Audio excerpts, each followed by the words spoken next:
ഈ വിഷ്വൽ നിങ്ങളുടെ ഗ്രൂപ്പിൽ ഷെയർ ചെയ്യുന്നു. ഈ വിഷ്വലില് നിങ്ങൾ നോക്കുക.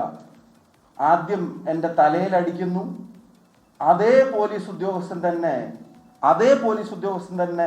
എൻ്റെ മൂക്കിലും അടിക്കുന്നു.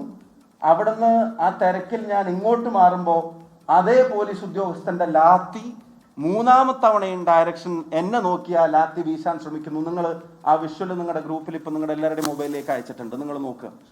ഒരേ പോലീസ് ഉദ്യോഗസ്ഥൻ തന്നെ ആദ്യം തലക്കടിക്കുന്നു. അത് SP പറഞ്ഞ പോലെ പുറകിൽ നിന്നല്ല, ഫ്രണ്ടിൽ നിന്ന് തന്നെ എൻ്റെ തലക്കടിക്കുന്നു. തൊട്ടടുത്ത സെക്കൻഡിൽ എൻ്റെ മുഖത്തേക്ക് അടിക്കുന്നു. അതെൻ്റെ മൂക്കിൽ കൊള്ളുന്നു.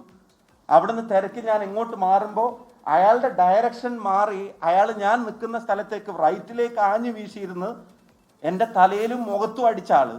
പിന്നെ അവിടുന്ന് ആ ഡയറക്ഷൻ പ്രകാരം തിരക്ക് പ്രകാരം ഞാൻ ഇങ്ങോട്ടേക്ക് നീങ്ങുമ്പോൾ അയാളുടെ ഡയറക്ഷനും ലാത്തിയുടെ ഡയറക്ഷനും മാറി നേരെ മൂന്നാമതും എന്നെ ഉന്നം വെച്ച് അടിക്കാൻ നോക്കുക. അത് അവിടെയുള്ള ഒരു പോലീസുകാരൻ തടയുക. മൂന്നാമതും അടിക്കാൻ നോക്കുമ്പോൾ നിങ്ങൾ ആലോചിച്ച് നോക്കുക. അറിയാതെ പറ്റിപ്പോയതാണെന്ന് നിങ്ങൾക്ക് പറയാൻ പറ്റുമോ? സംഘർഷത്തിനിടക്കുണ്ടായതാണെന്ന് നിങ്ങൾക്ക് പറയാൻ പറ്റുമോ? ഈ സീനിൽ ഇത് നടക്കുമ്പോൾ എവിടെ അവിടെ ടിയർ ഗ്യാസ് പൊട്ടിയിട്ടുള്ളത്? ഈ സീൻ നടക്കുമ്പോൾ എവിടെ അവിടെ ഗ്രനേഡ് പൊട്ടിയിട്ടുള്ളത്? എവിടെ അവിടെ സ്ഫോടനം നടന്നിട്ടുള്ളത്?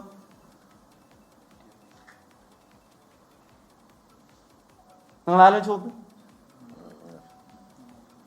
ഇതാ തലയിൽ അടി കൊള്ളുന്നു.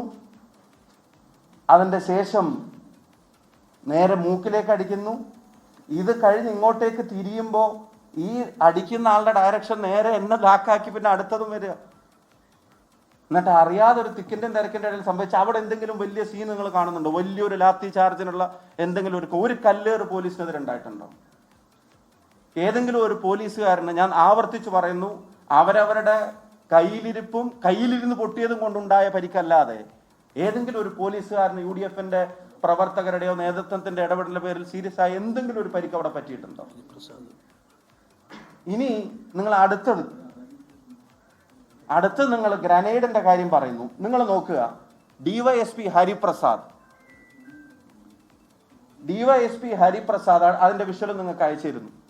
DYSP ഹരിപ്രസാദിന്റെ കയ്യിൽ ആ ഗ്രനേഡ് അല്ലെങ്കിൽ ടിയർ ഗ്യാസ്, അവരുടെ കയ്യിൽ അതേ സമയം തന്നെ ലാത്തി. ഈ ഗ്രനേഡ് കയ്യിൽ വെച്ചിട്ട് ആ ലാത്തി വെച്ചുകൊണ്ട് അടിക്കാൻ ശ്രമിക്കുന്നതിന്റെ വിഷ്വൽ നിങ്ങൾ കാണുക. ഇത് നിങ്ങൾ ശ്രദ്ധിക്കുക. ഇതാ ഒരു കയ്യിൽ ഗ്രനേഡ്, ഒരു കയ്യിൽ ലാത്തി. DYSPയുടെ കയ്യിലുള്ള ലാത്തി മറ്റേ ചൂരൽ ലാത്തിയായിരുന്നു. തിരിച്ചറിയാനുള്ള എളുപ്പത്തിന് ഞാൻ പറയാം. ഗ്രനേഡ് കയ്യിൽ വെച്ചിട്ട് ലാത്തിയും വെച്ചിട്ട് ആ ആൾക്കൂട്ടത്തിന്റെ ഇടയിൽ നിന്ന് ആളുകളെ തല്ലാൻ നോക്കുക. FIR-നകത്ത് വരെ പറയുന്നുണ്ട് ഗ്രനേഡ് പാർട്ടിയിൽപ്പെട്ട ചില ആളുകൾ എന്നവർ പറയുന്നുണ്ട്. ഗ്രനേഡ് പാർട്ടിയിൽപ്പെട്ട ആളുകൾ ഉണ്ടെങ്കിൽ പിന്നെ DYSP എന്തിനാ ഗ്രനേഡ് കയ്യിൽ കൊണ്ടു നടക്കുന്നത്? ലോകത്തെവിടെയായാലും ഏത് സമയത്തും 24 വാർത്തകളും ഓഗ്മെന്റഡ് റിയാലിറ്റി പാക്കേജുകളും എക്സ്പ്ലെയിനറുകളും വിശദമായി കാണാൻ ഞങ്ങളുടെ YouTube ചാനൽ നിങ്ങൾക്ക് സബ്സ്ക്രൈബ് ചെയ്യാം.